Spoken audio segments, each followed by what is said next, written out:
This damn fat drug I take, it's not working. We finally beat Medicare. Well, hello.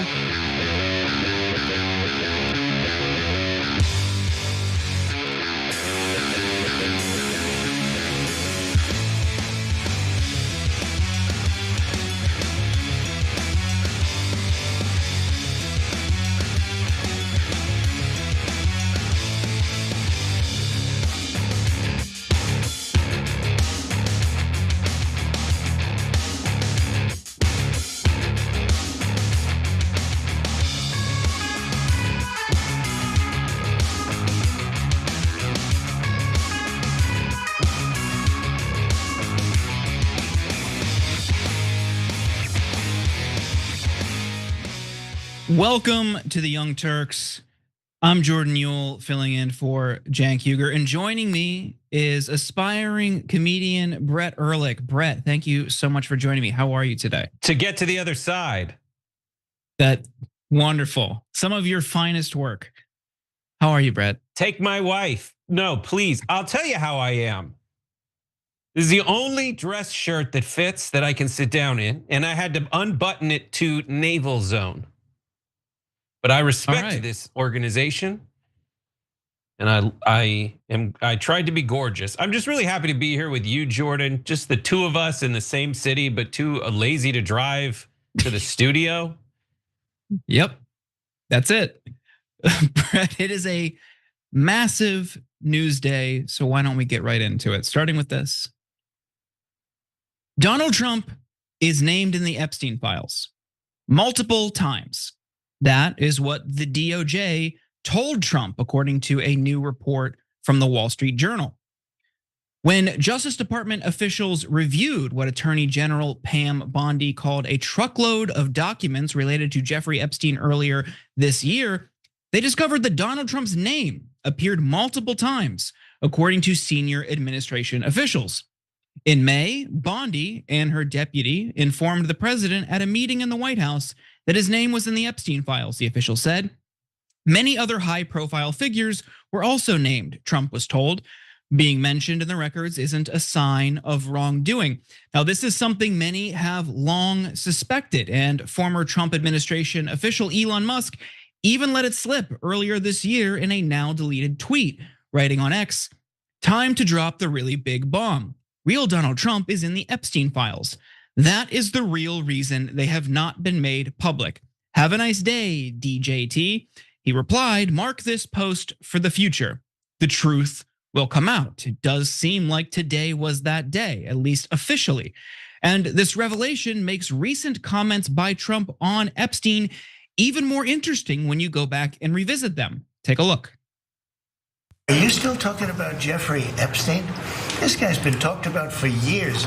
You're asking, we have Texas, we have this, we have all of the things. And are people still talking about this guy, this creep? That is unbelievable. It's just unbelievable. Why would anyone want to ask follow-up questions? But back to the Wall Street Journal report. Justice Department officials told the president at the meeting that the files contained what officials felt was unverified hearsay about many people, including Trump, who had socialized with Epstein in the past, some of the officials said. One of the officials familiar with the documents said they contain hundreds of other names.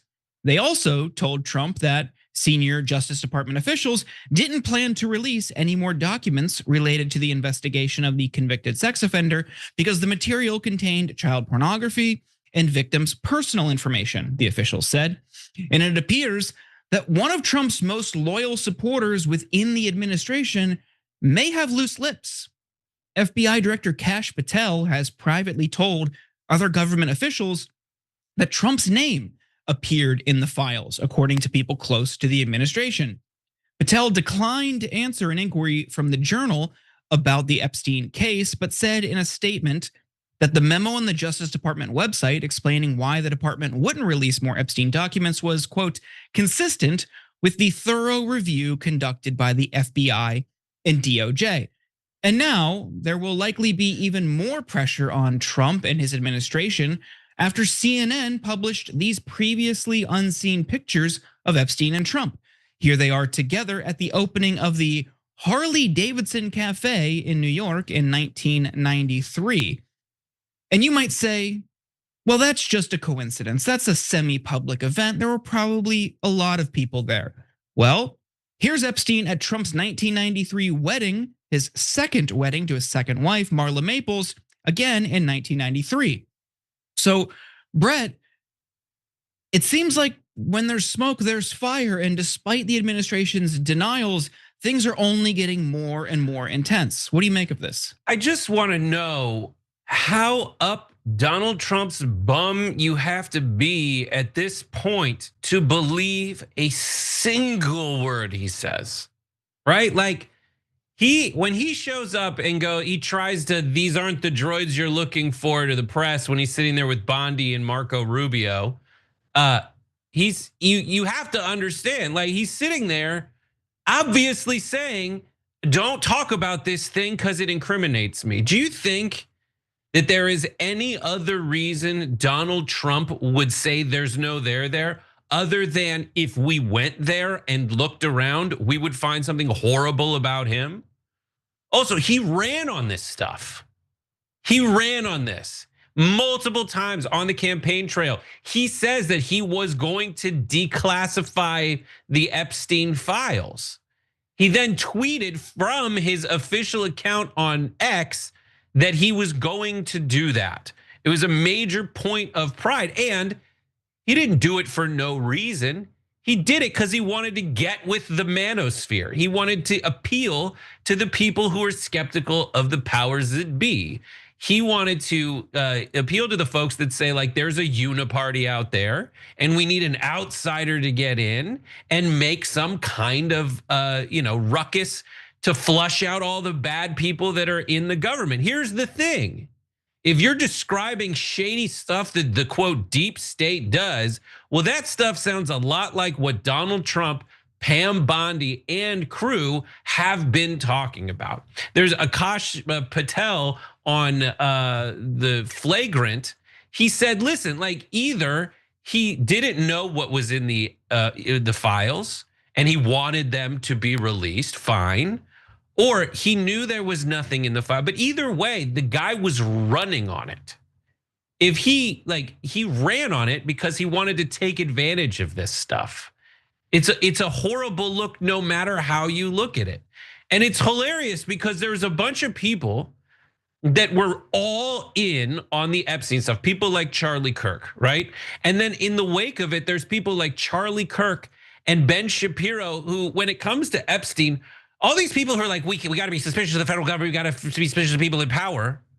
Like, I'm gonna play you two clips right now back to back. And Ben Shapiro is kind of talking about the suicide stuff, but it's all stuff that's in the Epstein files that is super duper fishy. But this is what they changed their tune to when it seemed like Trump ran the risk of being incriminated publicly.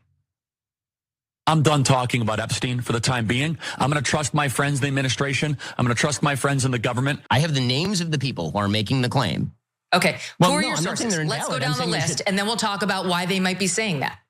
My sources are the President of the United States, the Vice President of the United States, Kash Patel, the head of the FBI, Dan Bongino, the Deputy Head of the FBI, and Pam Bondi, the Attorney General.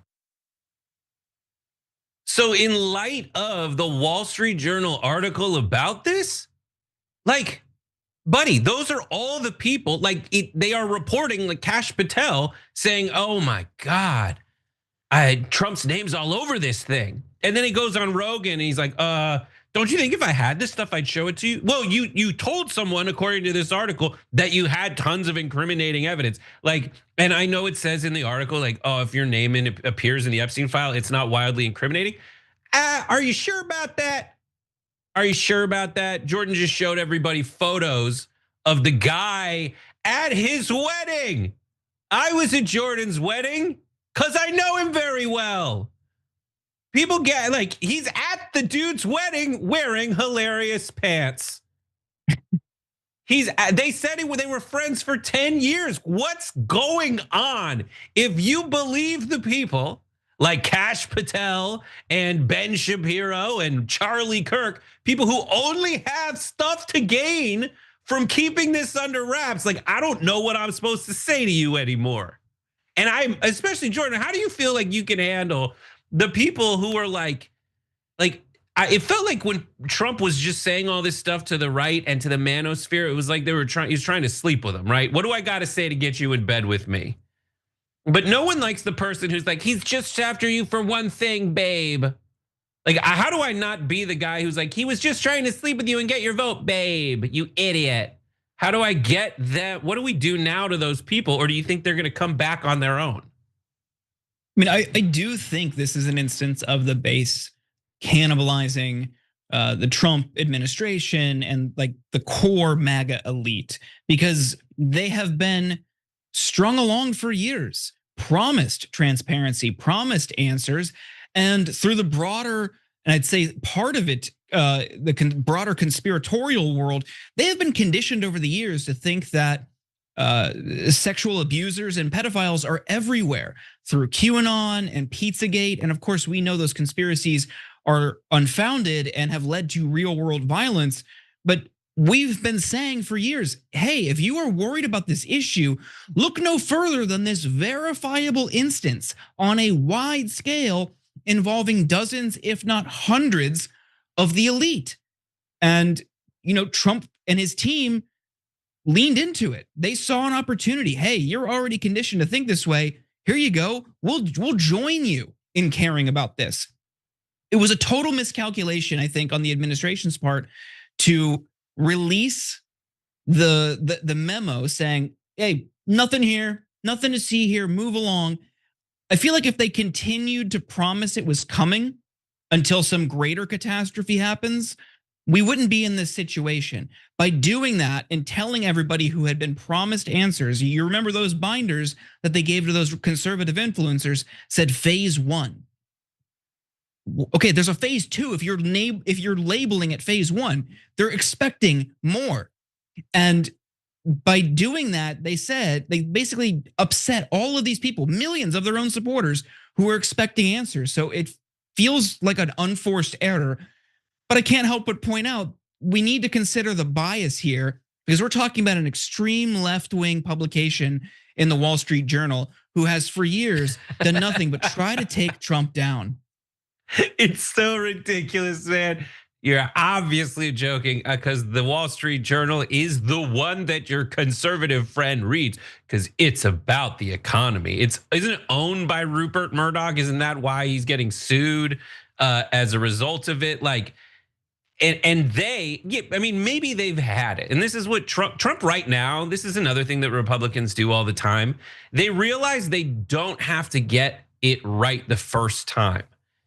They're like a Silicon Valley company where they're like, let's fail early and often in our attempts to tell people to look at some other thing besides the very incriminating bit of news that's right in front of their face. And Trump has tried all of that. He's tried the it was something to do with, look at this Obama and Russiagate thing. Oh, let me bomb Iran. Let me talk about, and let me say that it's a Democrat thing. No, bro. This is not a Democrat thing. Democrats are loving it, but that's the Wall Street Journal, my guy. These are your fans we're only your fans. And he's talked trash to them, called them his former supporters who are talking about this. These are people who got you there. And this is something that we've been saying about like fascist people, which is like they'll do anything to get the power. And once they're inside, they'll do everything they can to solidify that power. And then, I don't know, everybody watched that Mehdi Hassan thing where he's like sitting down with a bunch of fascists and they're like, no, it's fine. He's my fascist. It's cool. That's what they rely on. But like, it takes a slightly more sophisticated mind to say like, hey, take a look, buddy. Like you are relying on him liking you, and he's been through 3 wives. Do you think he doesn't even know your name? He doesn't care. He has no allegiances to anyone but himself. Yeah. Well, I'm sure more will come. Maybe we'll see a couple more billion tacked on to that lawsuit against the Wall Street Journal. Who knows? But let's move on to our next story. Take a look at this. Congressman, how do you sleep at night? I sleep great. There are 2 million people being starved in Gaza. They are being intentionally starved by Israel. You guys continue to use our tax dollars to send to Israel to fund this. How dare you? There are aid trucks waiting to be let in. As Israel's campaign of mass starvation in Gaza intensifies, Representative Randy Fine, who you just saw in that video, is doubling down, saying conditions should be even worse. And we'll have more on him in a second, but first, some context. More than 100 aid agencies and rights groups, including Save the Children and Doctors Without Borders, warned on Wednesday that mass starvation was spreading across Gaza, adding to calls for Israel to lift restrictions on humanitarian aid to the besieged enclave. Doctors Without Borders in Gaza has reported a sharp and unprecedented rise in acute malnutrition. Adults frequently collapse from hunger, the aid groups said in their statement, adding that stockpiles of food and other supplies warehoused outside the territory were being prevented from reaching people in need. At least 101 people are known to have died from hunger during the conflict, according to Palestinian officials, including 80 children, most of them in just the last few weeks. The situation would give any normal person pause, but not Representative Randy Fine, who posted this on X. Release the hostages. Until then, starve away. This is all a lie anyway. It amazes me that the media continues to regurgitate Muslim terror propaganda. So which is it? Is it a lie, or should they continue starving? But his tweet prompted a response from the American Jewish Committee. The serious humanitarian situation in Gaza must not be taken lightly, especially by those at the highest levels of government. Implying that starvation is a legitimate tactic is unacceptable. All those in need of humanitarian aid should receive it promptly and safely.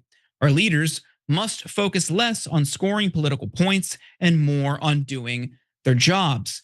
Now, as this situation worsens, reporting on conditions in Gaza itself is now jeopardized, as Newswire AFP is calling on Israel to allow its freelance reporters in Gaza to leave because they themselves are succumbing to hunger. Brett, this is a obviously terrible situation on the ground in Gaza.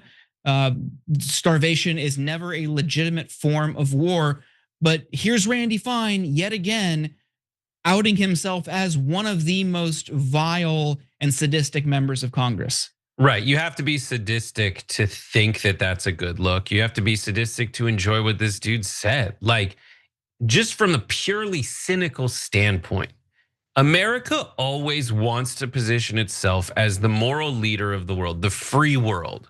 You know, the president of the United States is the leader of the free world. And we try to say that we're the good guys and people who are unlike us are the bad guys. Does the good guy ever talk like that? Does the good guy ever say, yes, let the children starve, and if they're starving, they don't exist? Like, what a weird approach to that. The good guy in the movie says, we don't want to have to do this.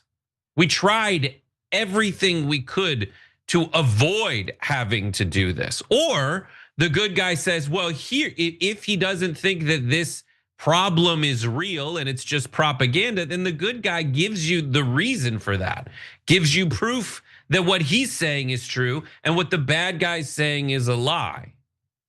But in this scenario, when you strut down the hallway proudly touting like the starvation of children, which side you're on in this debate aside, just looking at the optics of that, like, it's bad. And I have to point to Donald Trump, who made this the way to win politics in America.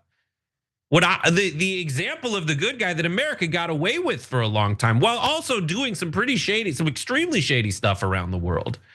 Like, we got away with doing a lot of bad stuff, but we still were able to convince a lot of people through stuff like movies and speeches like the one I tried to just kind of model. We convinced people we were the good guy, but no one's looking at that. And look at the scoreboard, man. Like, you're just not the good guy. That's my take on it. Yeah, can we pull Randy Fine's tweet back up? There's something I want to point out and talk about here. So He's trying to frame this like most Republicans and supporters of Israel about the hostages. Release the hostages. Until then, starve away. I want all of you to think about that for a second, and then think about who in these scenarios, like any campaign of mass starvation or blockade or famine, who is affected first? It is children. And I talked about this last night on the show with Cenk. Al Jazeera has been airing footage of some of these children who are in the hospital, surviving solely on IV fluid, what little remains in Gaza. And it is horrifying. They look like they haven't eaten in weeks. You could basically see through their skin to see their bones. That's all it is. There is no muscle mass, very little tissue. It is just bones. That is who is affected here. They have no impact whatsoever on the release of the hostages that remain in Gaza. That's not what this is about. This is purely about starvation, inflicting as much harm and pain as they want, and ultimately ethnic cleansing. They want to drive everybody out of there. I have an interview coming out on Friday with Chris Hedges, and he talks about having spent there recently in the past couple months, how bulldozers have just been descending from the north of Gaza, demolishing everything in their path. It is happening now. They are wiping Gaza out, and these children are the ones who are affected first. He is vile. He has no place anywhere near the levers of power, and he certainly doesn't belong in our Congress. He is disgusting. We got to take a break. We have more on the other side.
Welcome to the social break. Let's get into some of your comments.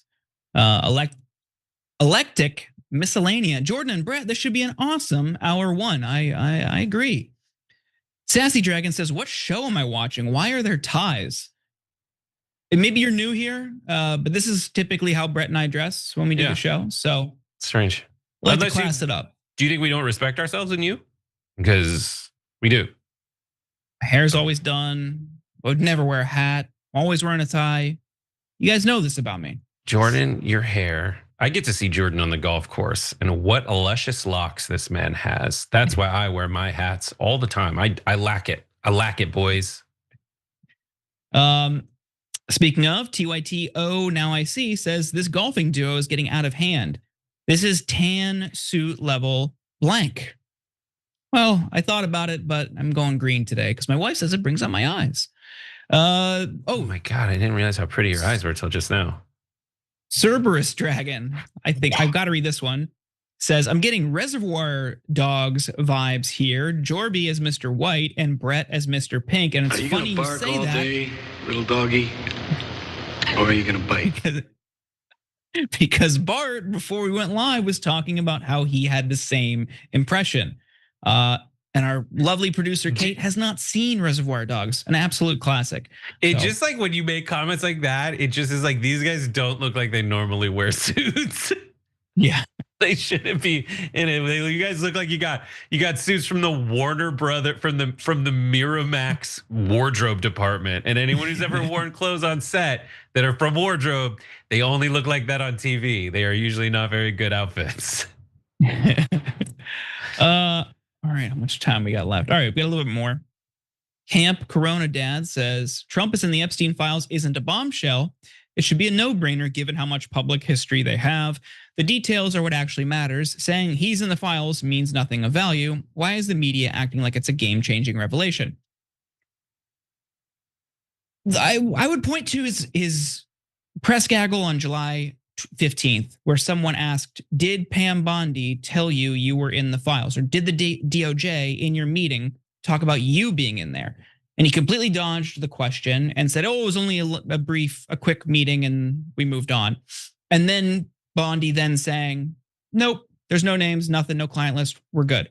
So I think it's partially because of that. Of course, we already suspected, now we know for sure. All right, we'll be back on the other side.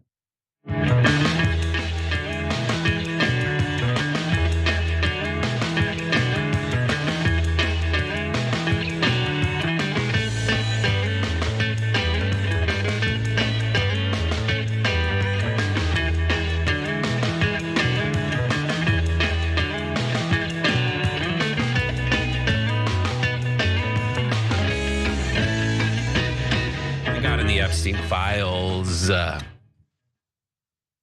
Welcome back. I'm Jordan Yule, joined by Brett Ehrlich. And you were just saying you were what?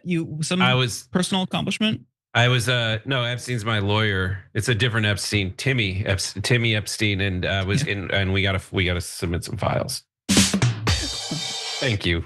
We'll be here all hour one, folks. Let's get into our next story. Take a look at this. What we saw, the conditions that we saw inside this internment camp, which it is nothing less than that description, were really appalling. The Democrats' hysteria here can be described as nothing other than insanity. These people were elected to serve Americans, the American people, and yet here they are crying and screaming and protecting illegal aliens, many of who, as you just described, have committed some of the most heinous crimes. We don't need to be bending over backwards for these people. The mastermind behind Florida's now infamous alligator Alcatraz is back in the news yet again after coming up with another solution to immigration and heartache. A toll-free hotline to report your undocumented ex. We're only half kidding, but yesterday, Florida Attorney General James Uthmeyer posted to X, he recently got a tip from someone whose abusive ex overstayed a tourism visa. He's now queued up for deportation. If your ex is in this country illegally, please feel free to reach out to our office. We'd be happy to assist. And it didn't take long for DHS to hop on this trend and offered their actual tip line. From domestic abuser to deported loser, ICE tip line. And a bunch of numbers, if you want to call it, I would say leave wrong information, jokingly. We're just making a joke. Obviously, the idea was met with harsh criticism, but others became excited and even wondered who else they could deport for revenge. How about mother-in-laws, wrote one person on X. And again, maybe he was just kind of joking. Now, Brett, we've got more, but what do you make of this official government effort from the state level in Florida to the DHS saying, hey, you got somebody in your life you want to enact revenge on, you're spiteful over? Have them deported, here you go. What do you make of this open call for, I guess, suggestions or requests for deportation? It would be different if they were funny people instead of people who just think they're so goddamn hilarious. Like the AG of Florida looks like the guy that approaches you at the gym to help you with your form. And he's wearing like really tight shorts and you can see the tip of his wiener. And he's like tries to touch your lower back to keep it straight. And he skips leg day. That's Uthmeyer. Guy looks like a very roided out thumb. And they think this is hilarious. They're not funny people. Like that's the thing. And Trump got them thinking they're funny, but they're not. They're like the kids at the lunch table who, when they try to talk trash about you, don't look you in the eye. They just look at the other kid they're trying to appeal to get them the stamp of approval for coolness. And they're like, I hope they deport you. But they're just looking for like Billy's approval. Like, this is the saddest group of beta boys trying to take human beings who are in. I mean, I understand this guy's an abuser. And I understand if you're overstaying your visa, like, there are rules, there are laws, whatever. You can get into that conversation. But like, this is in a trend of utter dehumanization where cruelty is the point. And that's what gets, like, they wanted, these are the alligator Alcatraz people. And the actual Alcatraz, the shark Alcatraz people, they're trying to reopen Alcatraz so that people being deported, they should be so lucky, man. These guys are like, oh, I want to feed you to the gators and sharks. It's not okay. I know you're okay with it, Jordan. So could you please defend this guy like you were before we started this segment? Oh yeah, okay. Well, we have more on the substance here. Some might be wondering, is this a cause for concern to the level of like alligator Alcatraz? And most likely not. The ICE tip line that the DHS posted isn't a new thing. The number has been around for over 20 years and receives an average of 15,000 calls a month, which honestly is more than I expected that line to receive a month before this, but here we are.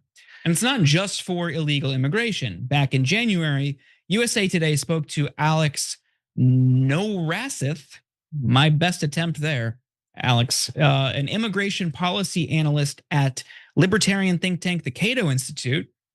And he said, it's for reporting crimes. Everything from child pornography, COVID-19 fraud, illegal immigration, human trafficking, money laundering, terrorism, worksite enforcement of immigration laws. And Norasith said the tip line isn't likely a major part of immigration enforcement. It probably wastes the time of a handful of employees at ICE to have to wade through these 15,000 calls a month and to take them and to write them down. Perhaps it leads to a few tips, but I have never heard of anything publicly that has come up related to a big operation started by a tip on the ICE hotline. Doesn't mean it didn't happen, but I've never heard of it. So we've seen these types of things before, Brett. You know, this is how they're marketing numbers. Well, I understand that they have hotlines, but like, this is how they're marketing it. That's what gets to me. Like, whether this will actually result in deportations or not is not the point. It's the fact that like they are saying, hey, breaking up with someone who's not a citizen, call us now and deport them. This is from the same group that's like, well, we might have to deport some people who are actually citizens. They're talking about revoking Rosie O'Donnell's citizenship. The problem is, like, I love joking around. I think it's awesome. I think it's the best. And I think there's a time and a place, or you have to be really funny. Neither one applies in these scenarios to why you would have an alligator Alcatraz and why you would tell people if you're and tout a true or potentially false story where there's people out there who are breaking up with someone and they're calling a tip line to get them deported. Like, it's sick. These guys are sick, dude. Yeah, that's the thing. They're enjoying it. They're cackling over it. They're doing merch on Alligator Alcatraz. They're so excited. There's glee in the influencer content from the people who toured it. The punchline for them, if you even want to generously label it that way, is the misery of a stranger. Someone's life completely being upended. Maybe never seeing their loved ones here again, ever, for the rest of their lives. Being deported to a place where they maybe don't have roots anymore. That's what they're finding enjoyment and fulfillment in. Cannot relate.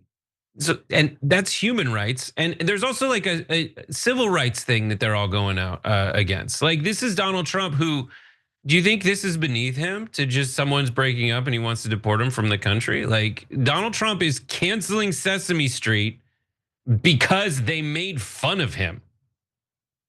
They are attacking news organizations monetarily and doing something that's very difficult to do, which is to prove malice in these scenarios. and he's trying to do it to shut down dissent. Like all this, and like when folks like that dude are the butt of the joke, they can't take the joke. These are the guys who are like, comedy is back. They can't take a joke whatsoever. They're so thin-skinned. People like Elon Musk will buy up Twitter so that he can get people to stop making fun of him and call him funny. This is like the saddest, most pathetic origin story played out again and again and again. And hopefully, day by day, more people are like, this is absolutely ridiculous and I hate it. And then they turn the tables. Yeah. I mean, the X stuff was obviously so desperate and embarrassing that obviously something I was bothered by, because it's a site I've used a lot for years. And I know Sesame Street hit you especially hard because you're still learning to count through their programming. But let's get into our next 1, 2, story. 3, 4, 5, 6, 7, 8, 9, 10, 11, 12. Let's get into our next story, starting with this. He literally says he's New York first. How are we supposed to interpret that any differently? And then Portnoy is like, he's a socialist. He's a communist. Last thing I wanted to he's get a to. communist. He's doing all these things. Yeah. It's like, Portnoy, just say you're upset about the Israel. Right. Like, Yeah. Right. Stop acting like you don't live in New York. That was Andrew Schulz, host of the Flagrant podcast, calling out Dave Portnoy's take on Zohran Mamdani. Portnoy, of course, is deeply opposed to Mamdani, and while Schulz voted for Trump last election, he's been arguing that Democratic socialists like Mamdani are the real America First candidates.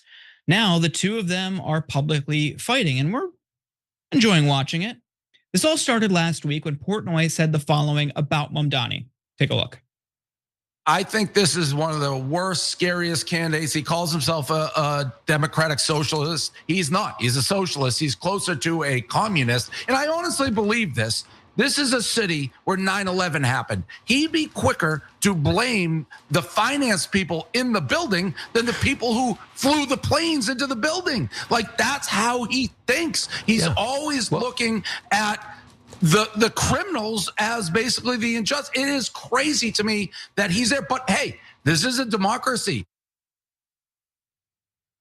That same week, Schulz said that Democratic socialists like Bernie Sanders and Zohran Mamdani are the ones who actually put Americans first. Here's that clip. The only party right now that to me seems America first is the Democrat Socialist Party. Yep. Bernie is America first. Mamdani and all his ideas that he will not be able to execute, and I frankly think many of them are not good ideas. Even if they do execute, I frankly think I disagree with them. But he is no doubt New York first. Now, Dave Portnoy called Schulz out in response to this post. Holy blank, Jamie Dimon on Democrats today. I have a lot of friends who are Democrats today, and they're idiots. I always say they have big hearts and little brains. They do not understand how the real world works. Almost every single policy they rolled out has failed. Now, JP Dimon, of course, is the CEO of JP Morgan Chase, which was one of the leaders in instituting credit default swaps and collateralized debt obligations, which of course helped us all tremendously in the late 2000s. But let's go on. Portnoy, quote, tweeted that, writing, I think he's talking specifically about Andrew Schulz saying Mamdani is America first. Schulz wrote a lengthy response to that thread. He's right about Dems leaning too far into identity politics, but that's not what I'm saying. Dave, we texted about this privately. I told you there's nothing about funding endless foreign wars that Americans don't want while Americans can't afford rent. That is America first. There's nothing about covering up an international pedophile blackmail ring that's America first. There's nothing about super PACs manipulating our democracy for their own benefit. He's starting to sound like a lib here, Brett. Let's go on to some more. He keeps going. He names other instances, of course, that we all see are not really America first in Trump's campaign and policy. And that brings a story around full circle to the clip you saw in the cold open. Here's more of Schulz calling out Portnoy.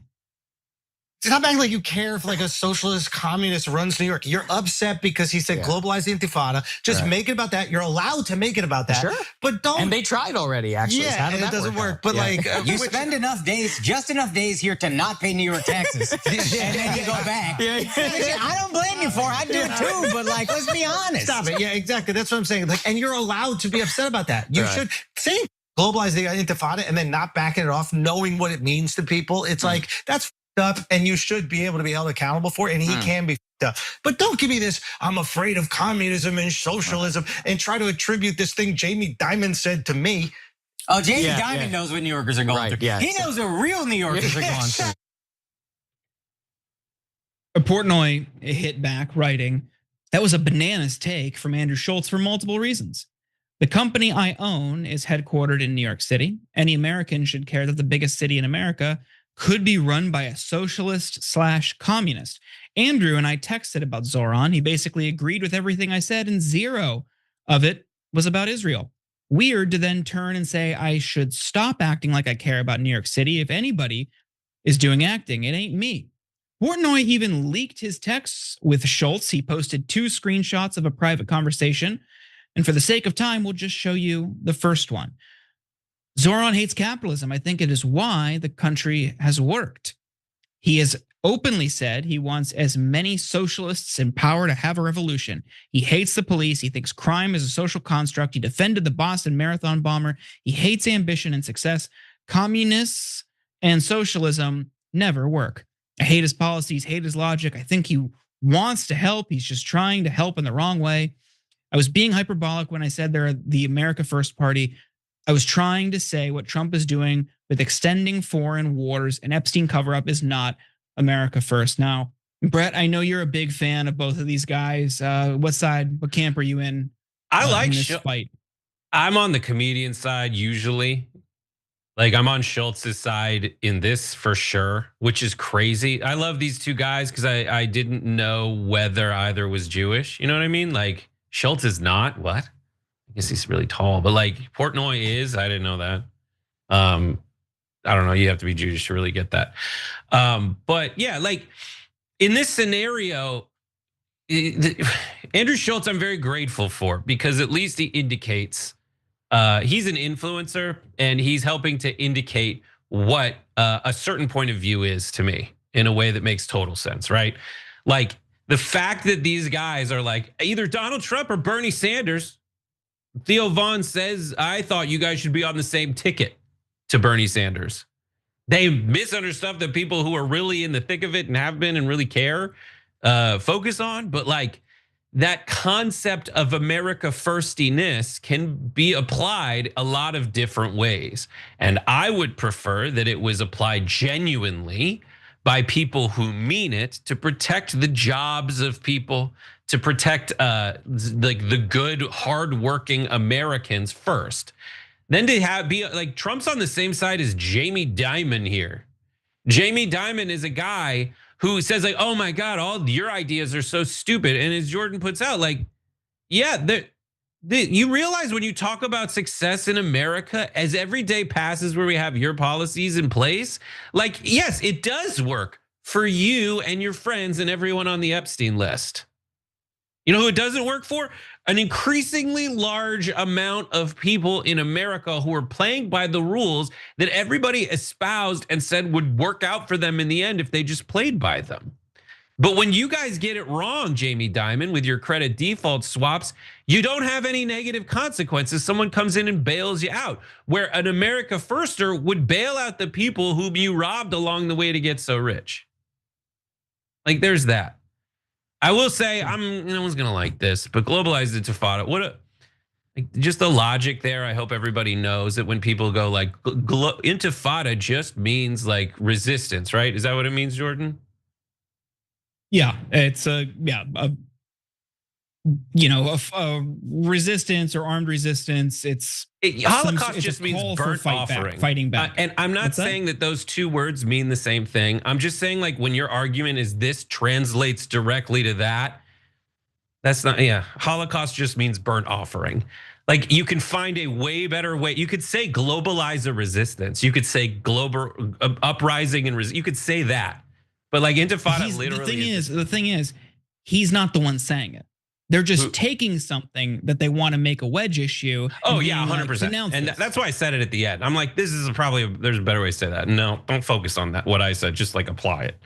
But if you, but like they can't really criticize. There's a lot of people for whom, and when they say that socialism doesn't work, there's so many like wildly socialist things everybody loves. Medicare, Social Security. When you're talking about like even the way that the fire department is a socialist program. Do you got to pay for it every time? No. And there's other countries that do have like nationalized socialist health services, and they live longer than us and pay less for it. So even your like monetary arguments don't work. And that's something that Zohran's running on. And it's possible for people like Andrew Schulz to say, like, I don't agree with all of it. Now that might be code, he might be reading the room, he is a comedian. But the reason I say I'm usually on the sides of comedians is there's some of the few people left in this world who go into rooms full of random people every night. No one else does that. Portnoy was kind of doing that. He's like, oh, I'm speaking to a party of one here talking about capitalism. But like comedians go into random rooms full of random people every night. People who are looking to have a good time. They're still like trying to be offended sometimes, and they have to walk through the raindrops. So at least you can learn something from a comedian, a real comedian with a podcast who's really trying to like do the comedy work as opposed to like just build an audience through like clickbait, which I do think that like Akash, and I don't know them at all specifically, but they do hang out with like a lot of people who we would say that watch TYT are like very progressive comedians, and they all get along. Yep. Well, we got to take a break. We've got another interesting fight happening in the manosphere. Asterisk when we come back.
All right, let's get into some of your comments. But I think, Brett, you had like a tight 15 on your belly button. You want to add any I was just saying, I've gotten so chubby. Sorry, I've gotten so body positive that my belly button, I think, is detached from whatever was keeping it an innie. I could show you because I can't button the shirt all the way down because all of this is from the 2014 J. Crew catalog. All right. Let's get into some of these comments. I think you all sleep easier now thinking about Brett's belly button. I'm Adam Lib. Both parties, along with the corporate media, have been lying to us for decades. Neither party has delivered for the voters. Still, this is insane. Yeah, we agree. It's an opportunity for anybody who is, I think, pure in their ideals and for the right reasons to. We saw Bernie start to break out and build a movement over a couple cycles, addressing these issues that both parties have been lying to voters about. There's going to be resistance from the elites, but the broader we can make that tent, the better. And I think that's why efforts like Justice Democrats and Sunrise Movement and others who try to get more people like that in Congress are absolutely essential. Doodle Dragon Imran says Jordan looks like Gordon Gekko and it suits him too well. I mean, I think that's just the hair. greed is good. Well, I didn't say that before Bart. He's got a soundbite for everything, I swear. Art Guy says gibbering insanity is the right's only response to Mamdani, hilarious and transparent. I also want to encourage people, not out of like support, obviously, but look at some of Andrew Cuomo's campaign videos on social media accounts over the past week or two. They're hilarious. They're totally devoid of policy. Some of the most awkward videos I've ever seen in a campaign context. Brett, you've seen some? I'm gonna go and fix your car for you. And it's just like interstitial, like HBO's Oz editing, as he's like, I'm gonna jumpstart your car and then shake a minority's hand. Cuomo. It's creepy, dude. It's so weird. Someone pointed out that they were trying to hire actors, extras for some of those handshake ads. So it's not even like he's actually talking to real normal people. We'll be back with more.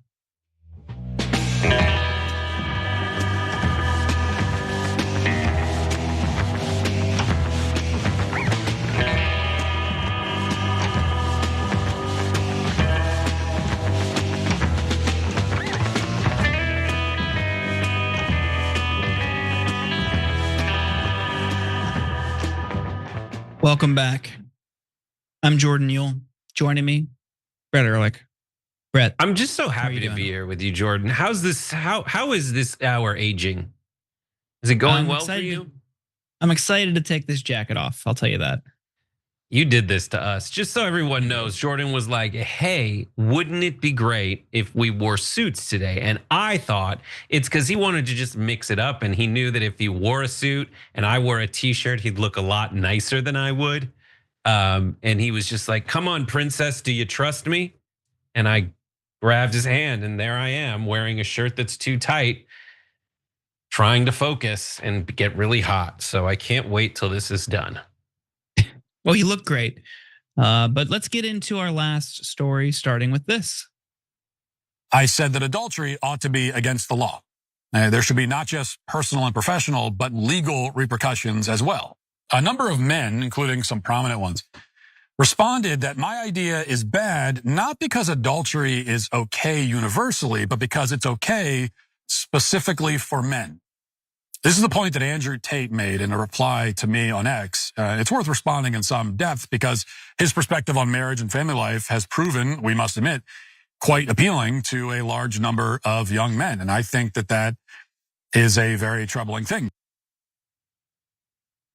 For days now, Andrew Tate has been brawling with Matt Walsh over whether monogamy or polygamy is best for men. This is something I'm sure you all lie awake thinking about at night. But Tate is arguing that men should, quote, make babies with as many women as possible, while Walsh is stating that polygamy is a primitive jungle practice. This all started when, as Walsh mentioned in the cold open, he stated that adultery should be illegal during a segment on the viral video of the affair at the Coldplay concert. Think about that for a second. Yeah, we're gonna make adultery illegal. Okay. On Sunday, Tate wrote a long post explaining his point of view. It's too long to go through the whole thing, so here are some snippets. Monogamy is not natural for men. Betas settle with one and cope that it's what they want to do, when in reality they're forced due to lack of options, societal pressure, and the woman threatening to leave them. Most of these wife jack guys who reply to this have a wife who is cheating on them anyway. And the man they're blanking has multiple women. Do you get it yet? All of these men believe they're real men for listening to girls. Real men blank and make babies with as many women as possible. If your point of view leads to extinction of your race, it's probably wrong. White people need to start blanking multiple women and making compliant baby mother kingdoms, and fast. Oh, get help, man. Just get help. Walsh, the family values guy, of course, is not a fan of this take, unsurprisingly, and wrote a day later, polygamy is savage and primitive and has always been widely rejected in civilized Western society. People on both the right and the left are trying to drag the West into barbarism these days. We must reject it. Tate responded to Walsh with another massive post, and we're only gonna show you a few excerpts, starting with, Matt doesn't know what he's talking about. He was a guy who found a girl and married her. He knows nothing about modern women, nothing about modern dating dynamics. He knows nothing about women because we've slept with more than he's ever spoken to in his life. When his wife takes him to divorce court and his entire world collapses, he will apologize. Until then, he wraps his worldview in morality to avoid accepting the beta male positioning of acts of service.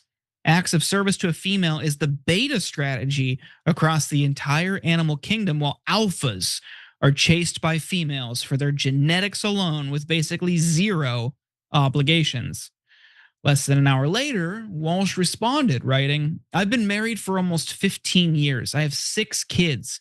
You say I'm not qualified to criticize polygamy because I haven't tried it. I also haven't tried cannibalism or human sacrifice or any other primitive jungle tribe practice. Not buying it. Meanwhile, you've never been married, and yet you think you know more about the subject than me. Your, quote, expertise argument cuts both ways. Every time I have a debate like this with someone, they always assure me, as Tate does above, that my wife is going to divorce me and take my kids, my house, etc. That's because their argument depends on the assumption that a happy and lifelong monogamous marriage is somehow impossible, even though it's been done by billions of people through history. Sorry to disappoint these guys, but we're nearly a decade and a half into this, and we're happier than we've ever been. Marriage only gets better with time. That's our experience. And if you're someone who likes to talk about the divorce rate, well, statistically, the vast majority of couples who are married for 15 years will remain married until they die. That's because monogamous lifelong marriage is not some kind of far-fetched fairy tale.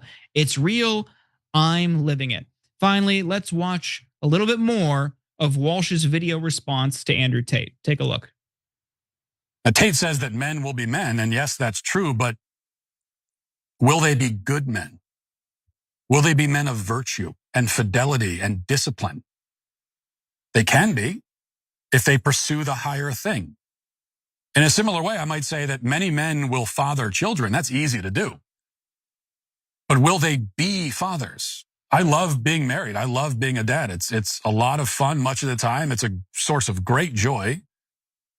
That's what happens when you simply let go of your childish need to put your own immediate gratification before anything and everything all the time. You discover an ability to do the harder thing and actually enjoy it. Now, Tate says that he has more sons than I do. I believe him. But my sons and my daughters have more of me than Tate's children will ever have of him. I don't want to say I'm totally agreeing with Walsh. More just because I don't care for him. But Brett, what do you make of what he's saying here, this fight? And is there any real winner in this, or are we all just losers? Yeah, that's why I invented this segment, Everyone in this Story Sucks Farts. So this dude, this is the only context in which Matt Walsh would not appear to be an utter piece of, like, is the only context in which he doesn't seem like the worst human being in a story. And this is like an exercise in the Overton window, right? So the Overton window is like what it's okay to talk about, what we can have a conversation about without getting utterly ridiculed and laughed out the room. The internet has kind of turned that on its head because of algorithm and engagement farming. But like, instead of having someone who's like, you should be in monogamy or you should be in polygamy, versus someone who's like, how about you just find something that works for you and do that? And I don't judge you and I stay out of that. And as long as you guys have like an honest, open relationship about what either of you wants out of it, and you're not like lying to or hiding things from someone that they don't want you to do that with, like that would be a normal argument. But instead they have a psycho having a conversation with a total psycho. And that's an exercise in the Overton window. Like, and I don't know if that's bad or good. I don't know if it's like exposing the weirdos, but I do know when they had a fascist talk to Mehdi Hasan and he lost his job, the dude had at least $30,000 in his GoFundMe equivalent by the next morning. Like, the internet allows you to really, like, you used to just like be able to pick up a rock in your backyard and see all the bugs underneath it. But on the internet, like anywhere you go, you pick up a rock and you realize that there's millions of bugs being like, tell me how to use my penis, Andrew Tate. That's my take on it. Like, and also like Matt Walsh didn't end up being the nice guy. Like, he was the better person. He's saying like, how about you have a good relationship with your wife? But along the way, he's like, only savages from the jungle have sex with multiple people. He somehow turned a conversation about like, how about you love your wife into some white supremacist framing versus like jungle savages. And only Matt Walsh can do that. I don't know. What do you think about it, Jordan? Yeah, I want to point out something. So to go back to the kid on Jubilee who outed himself as a fascist, allegedly lost his job, and then raised around $30,000 in a crowdfunder campaign. Digging a little bit deeper into that, I think reflects a society-wide problem with people like that. You know, he's like gleeful, he's laughing. Oh yeah, I'm a fascist. And people then started to look into his internet history. You're talking about you pulling the rock up and seeing all the bugs easily. People started to look up who this guy is and what he's been doing online for the past couple of years. And of course, he was in the with Nick Fuentes, Groyper, white nationalist movement, and he portrayed himself as this like Christian values kid. Katabu Ghazaleh, a Palestinian American woman who's running for Congress in Illinois, he had been doing videos attacking her last year, just using misogynistic and derogatory terms. The transition in this video that was shared from someone who found it today was so funny because he's like, yes, guys, you really got to read the scripture, read the gospels. You got to pray to our Lord. Anyway, back to this fat cow. We're going to take her down. It like no edits. That's just the fluid transition. And then someone else found that a couple months ago, he was posting online that he was so addicted to porn, he was thinking about killing himself. I mean, these people are lonely. These people are miserable, but they have very strong feelings about how you should live your life and how you should engage in relationships when they couldn't even dream of having one for themselves. So through all this, ignore it. Do what you want. Don't hurt others, and just live your own life. Yeah, I'm totally with that. Like there is an easy thing.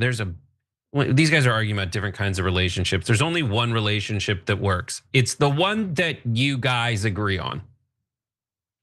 That's it. That's all.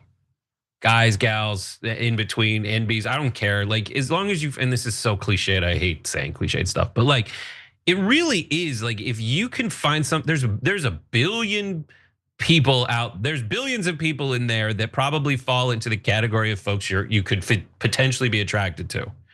You just find one, 10, I don't care. Love them. Be open and friendly and honest to them. Like that's all.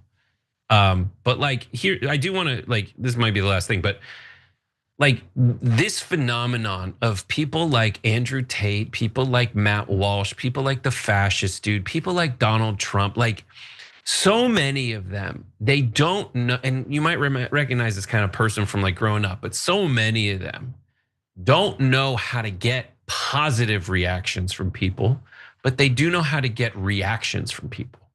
They know how to get negative reactions, and it's either that or no reaction. And so they opt for the provocative behavior that will get a negative reaction. And that attracts a lot of people. Looky-loos, people who think it's ridiculous, people who think it's funny, people who think it's the right way to be. And that's the only thing the internet doesn't really tell you about. They just see there's got a lot of views. And it's on us to figure out, well, how many people do they really represent? And it's a lot. But as I was saying with the bug analogy, like, in journalism, there was this New York Times reporter told me about a thing he he uses to make us an article, and it's called 1-2 trend. 3.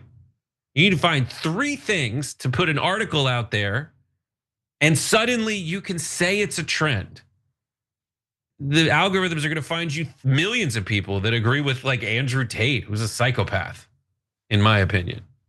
Like, gotta figure it out. But Jordan, you're a cool guy. What are your thoughts on how to pick up chicks? I don't have advice. Just live stream, and your future wife will DM you. That's how it worked for me. Yeah. Well, Joel from Risky Business. Sometimes you gotta say, "What the?" Make your move. Yeah. Well, Brett, thank you so much. It's been an absolute pleasure. Make sure to check out Brett on Happy Half Hour and occasionally on Rebel HQ, but just show up at his house. I'll post Don't say his that address in the chat. Oh my God. We gotta take a Don't break. do that. Jank's back in hour 2. Thanks for watching. I bet you're a big Lee Marvin fan, aren't you? What contributions to the progressive cause are you most proud of? I mean, I don't have super high aspirations for a singular role that I can play in the movement or anything. I try to present myself as what I think that I am, which is a progressive man who is driven by I think, well-interrogated and well-organized system of values that I try to stay consistent on, and I demonstrate that that's the sort of life that a person can lead and be successful and be happy and all of that. And that should not need to be done, but there are so many people on the right that are trying to push men in the opposite direction that I want to be able to do that. Along the way, if I can get people to care about some topics that they wouldn't necessarily care about, or that for some men they might think that's not a topic that they should be focused on, that's definitely something that I relish doing. And along the way, I mean, we've been able to introduce people to a lot of candidates. That's been a big part of what we've done. Not all of them necessarily got in office. Probably most of them did not. And a lot of them you might not even remember their names. But it was great to be able to provide people the platform where they had the chance of making a difference. Obviously AOC and all that, but there's been a lot of great people along the way.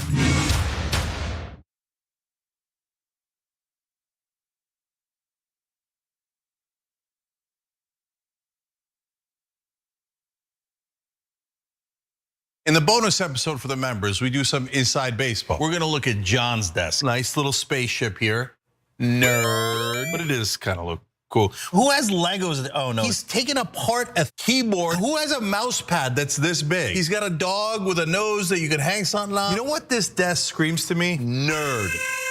And that's how we like him. We love Johnny Pie. He's got his own personality like everybody does at TYT. Come meet us all in the bonus episodes. TYT.com/team. David Sorrell, Nina Turner. It's Adam Green drop by. Charlemagne. Congressman, great to have you. It's great to be with you, Chang. Your show is a great thing. You're informing people. A lot of the shows that I live on, my CNN, my MSNBC, and even Fox, and any of the other shows, NPR, they are so quick to decide that they know what this building means today. The one thing that I hate that politicians do, they talk about the people they should be talking to. Do they have any idea that they're the establishment and that they're hated? Or do they not realize that at all? People are so deeply in their little universe. I think it's very easy to not really question what you're doing. Voters have a right to ask questions of any nominee, whether they're independent, Republican, or Democrat. The system is duopoly that suppresses competition. How is it the year 2024 and we're still like, maybe they'll talk about paid medical? Like how is that like at one level it's like, this is what we're talking about now. You're like, it's 2024. And that's always been the critique, your critique of us is, well, you guys give good speeches, you put out good tweets, but you're not wielding actual power. Now we're starting to. My favorite news platform by far. It's not even close. It's about a country and a principle, and that's what you and I both worked to achieve. And I'm so glad that at least half the battle has now been won. If you want to go really hear what's going on, honestly, you should tune into the Young Turks. Thanks for doing such a great job. Please keep it up. Hang tough. Yeah. That makes me so happy. Oh, I like making that. I didn't know about that. This is a happy experience. You're welcome, YouTube. Join the Dragon Squad by becoming a YouTube channel member. Click the join button below or sign up on tyt.com/join to get access to fun emojis, a member-only chat, exclusive Shop TYT designs, ad-free watching, and so many other amazing perks. Plus, you get bragging rights for being part of the coolest community on the internet and help us drive real, positive change in the world. The Dragon Squad awaits, so join today.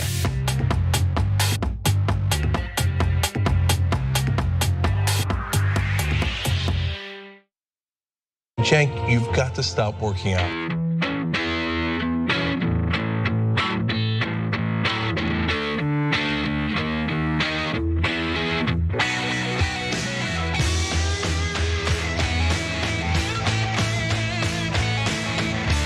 All right, back on the Young Turks. Cenk Uygur, Michael Schur with you guys, taking it to the end here with you guys, including the bonus episode.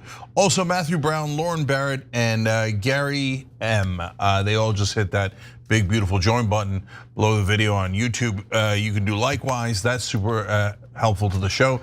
By the way, just ringing the bell also helpful. It keeps you on top of all the live shows that we're doing.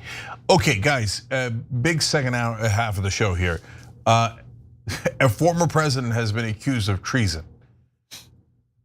In any other world, that would be the largest story of the year, the decade. Today, it's the second largest story, or if you listen to some of the news outlets, the third one after does Mrs. Macron have a penis? Okay, so anyways, but that's coming up. So we're not leading with that. No, we're not. The Democrats are doing an autopsy, but then they need to do an autopsy of the autopsy. We'll explain that in a little bit. So much news, so let's get to it. Michael, what's up first? All right, yeah, let's get this started. Take a look at this. It's time to start after what they did to me, and whether it's right or wrong, it's time to go after people. The leader of the gang was President Obama. Barack Hussein Obama, have you heard of him? Look, he's guilty. It's not a question. I like to say, let's give it time.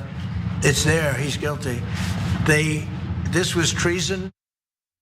Well, there he is. Donald Trump always trying to get the spotlight off of himself and put it on someone else. Well, that's what he's doing here with Barack Obama. If you didn't know previously, Obama has a middle name, and I just learned that there. I can't believe they hadn't said that before. He's accusing the former president of treason, a crime which, by the way, if convicted of it, is so terrible that it could be punishable by death. Cenk, we're going to spend some time talking about this. What are your first thoughts? Yeah. First of all, this is the mother of all squirrels. So Trump's been throwing a bag of squirrels at the Epstein files. And part of the reason why Tulsi Gabbard did that ridiculous press conference today and with these dramatic announcements is because the Wall Street Journal probably called Trump for a quote on the story they were about to run today about how he's in the Epstein files. He's like, Tulsi, ASAP, I need you out there. So give me as big and large a diversion as you could possibly have. All right, how about if we say we might kill the former president? And that's kind of what they're saying. Treason is punishable by death. Okay, we're gonna show you in this story how absolutely absurd that is. Absurd. Every part of this is absurd. But it's so absurd that I was on a show with right-wingers earlier today on X. All of them were like, well, I mean, we hate Obama and he probably did something, but obviously this is a squirrel. And I was like, whoa, look at that, okay? But a lot of right-wingers do believe this, and if you're among them, wait till you hear the evidence to get the real story. All right, so here's the deal, folks. Trump is accusing Obama of treason now because a report that came out from Tulsi Gabbard, the director of national intelligence, about the Obama administration and their handling of the alleged Russian interference in the 2016 election. We've already debunked the bombshell, and I put that in quotes, that Ms. Gabbard released, but we'll do it again since she's doing it again, and we've heard about it today. Here's a little bit more of your president talking about the former president. The witch hunt that you should be talking about is they caught President Obama absolutely cold. Tulsi Gabbard, what they did to this country in 2016, starting in 2016, but going up all the way going up to 2020 in the election.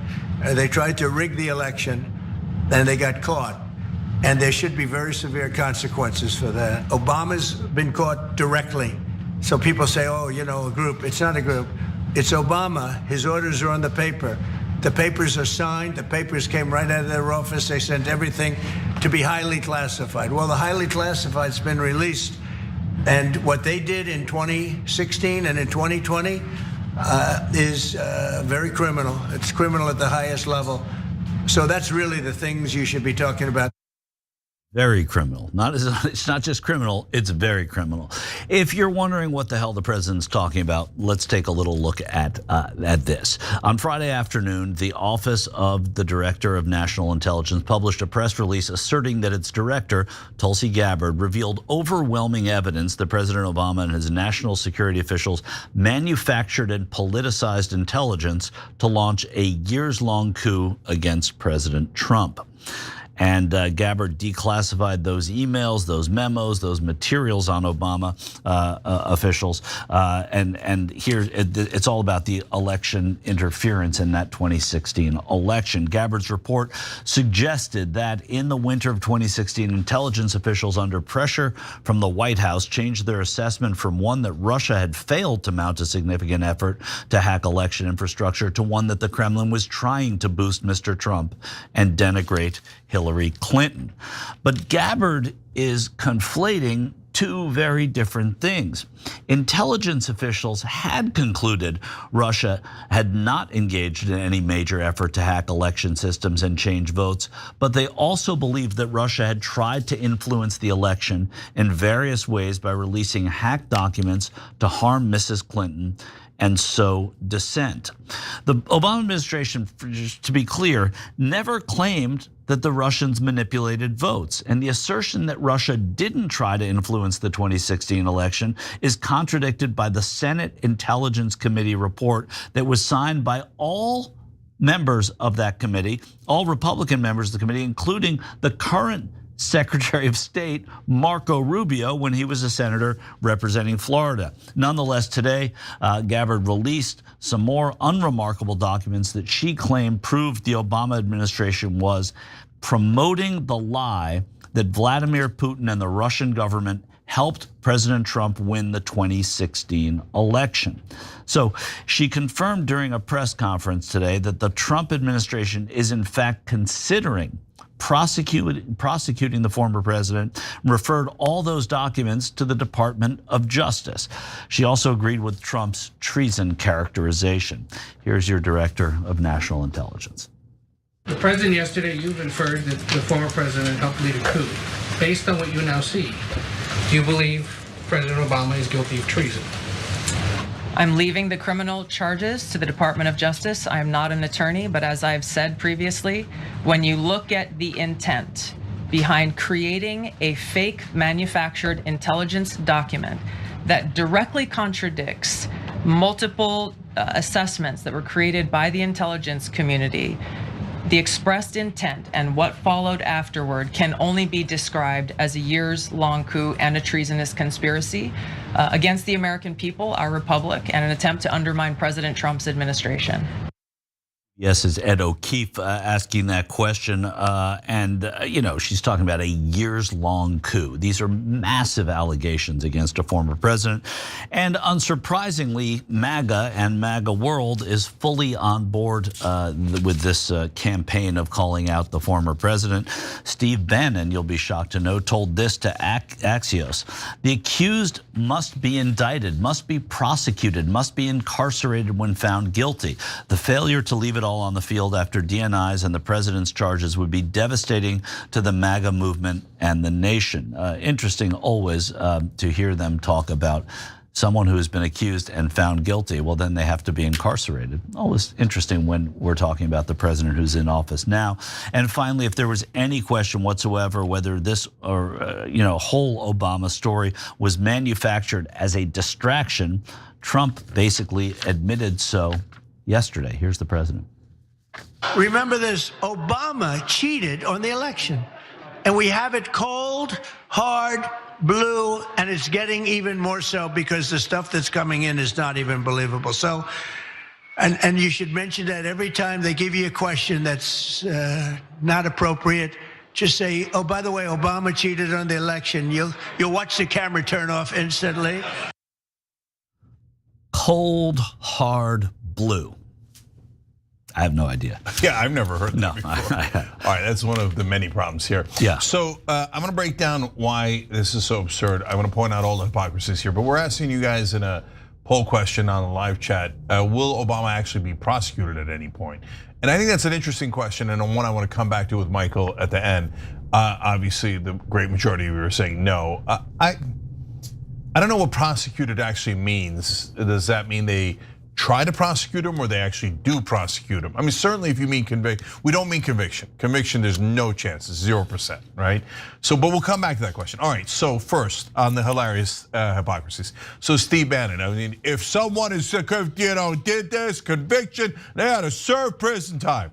He was pardoned by Donald Trump for his crimes at the end of Trump's first term. Right. So why didn't you go to trial and prove your innocence?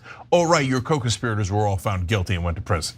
Okay, next, Tulsi Gabbard. Right before the show started, somebody found a clip of Tulsi Gabbard a couple of years ago, not a couple of years ago, I think it was 2016 if I remember right, on Joe Rogan's show, because there's always a Rogan clip for that.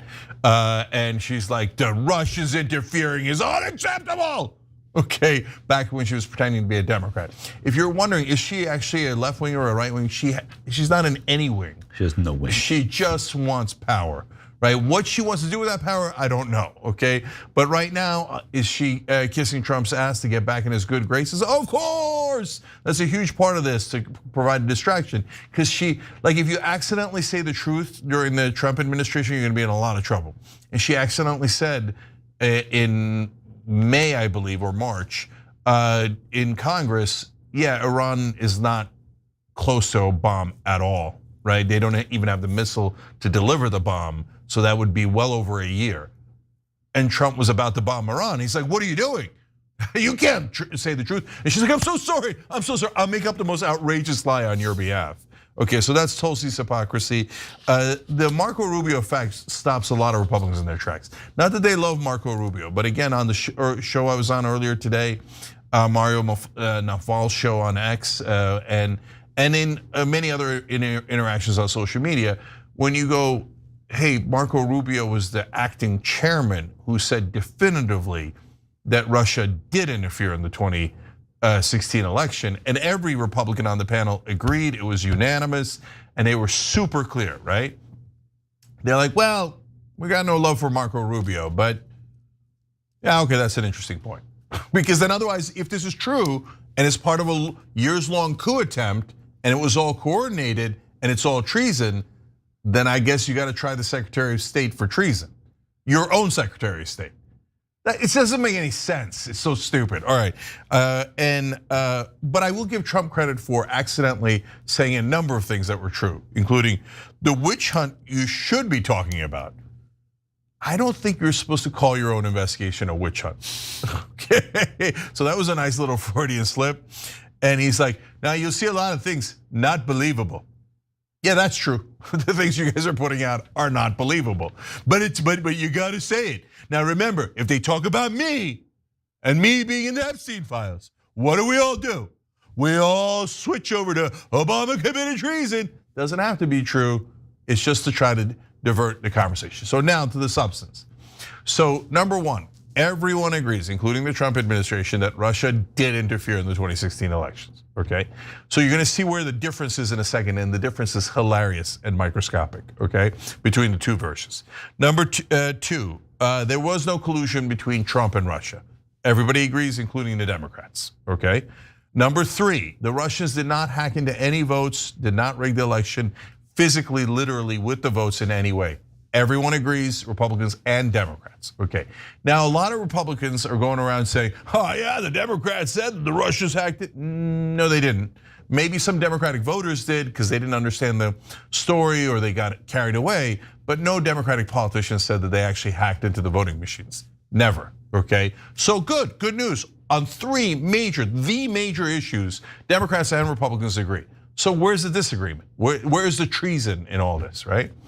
So the report, both the Mueller report and the Intelligence Committee report led by Republicans, said that the Russians were mainly trying to seem like they were on Trump's side so that when Trump lost, because they assumed that Hillary Clinton would win, it would delegitimize our democracy, that they would put out further propaganda. See, Trump actually won, but they put Hillary in. You see how it's all rigged, etc. And they were trying to goad people that way.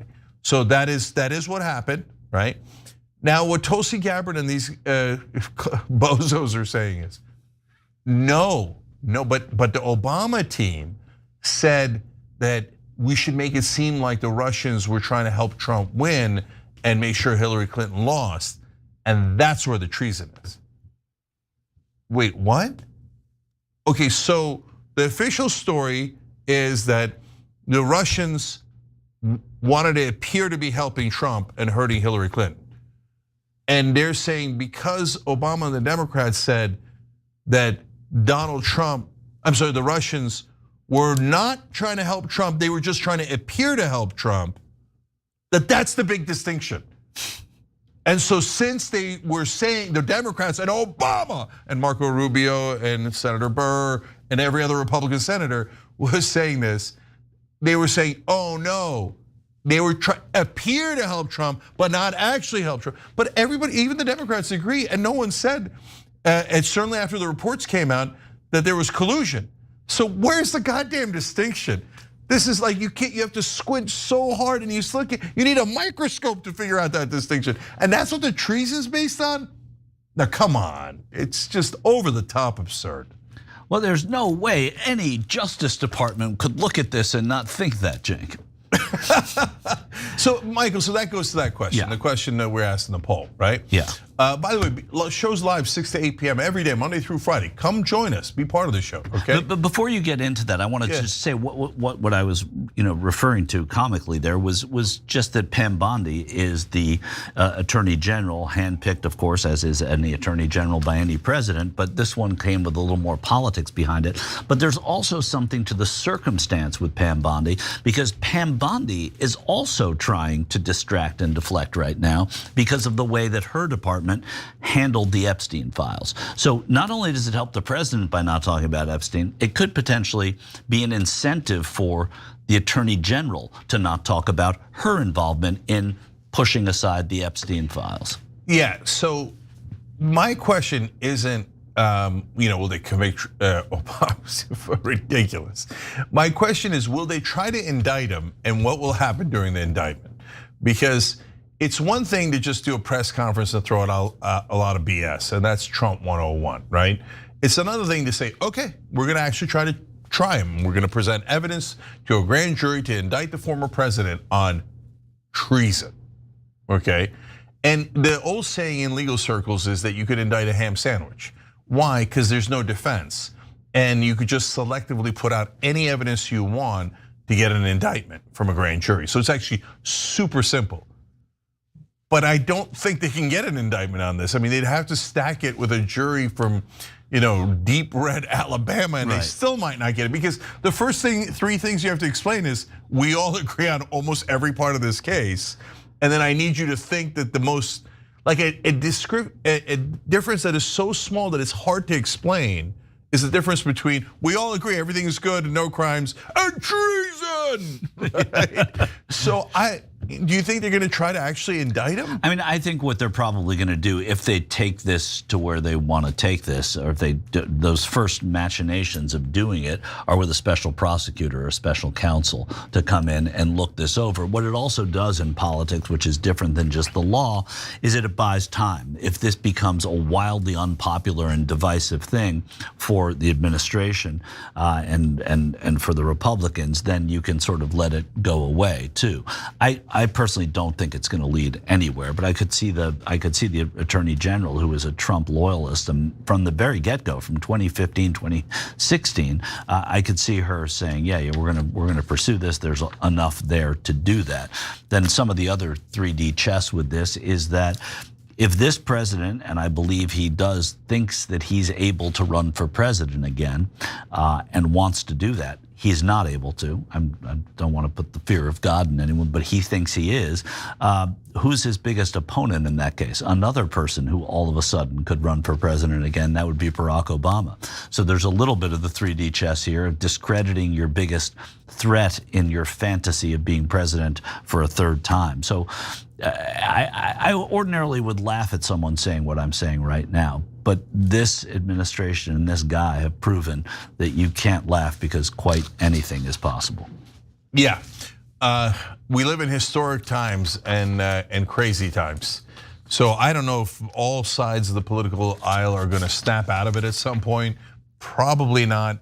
But if you think that this is actual treason, brother, I mean, just read the story. Don't read it from a right-wing source, okay? You can read it from a right-wing source too if you want, okay? But also read it from other sources that give you the reality and not trumped up total and utter nonsense, okay? All right, we got to take a break here. When we come back, Democrats have some issues as well. And speaking of the fight between the Republicans and the right wing, Ben Shapiro has a strategy to coalesce people around Trump. Is it going to work? Let's find out when we come back.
All right, guys, let's go to our members on TYT.com. Nostra Science says, I'm so tired of all the far-right GOP and corporatist DNC spin on everything. Oh my God, from you about the gods here, so 100%.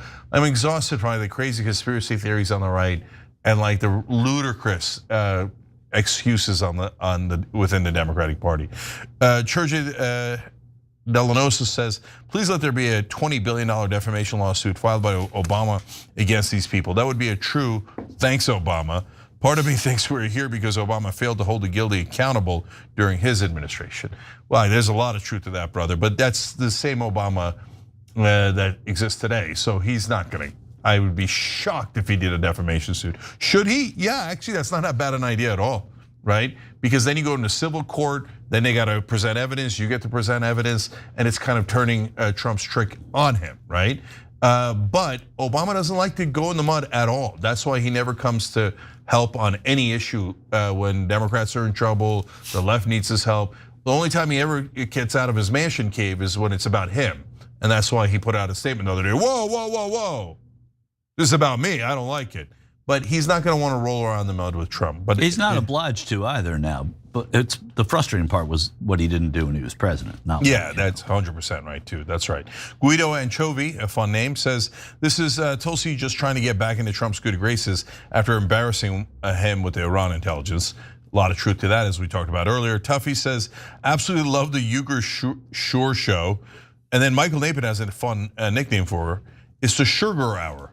Or we could just shorten it to the Sugar Hour. Yeah. I mean, when Ben and Anna used to do the show, they would call it the Banana Hour. And when Johnny Pie joined, they call it Banana Pie Hour. So we could be the Big Sugar. Yeah, Big Sugar. I like it. I like it. Okay, I like that a lot too. Okay, Covfefe 19 treason. You mean like January 6th? Oh no! Don't talk about that. That's actual. You can't talk about actual treason. Okay, the OG Froman says on Twitch, I used to really like Tulsi Gabbard until I realized she has just no allegiance to anything but herself. She's like a female Trump. Yeah, that's definitely right. By the way, credit to Anna Kasparian, who was the first to call that out and did so at great expense at the time. Adventure Dragon 89 said Tulsi ran as a progressive Democrat. Yeah, she's just such a joke. Utter joke, and has proved it spectacularly. We'll be back.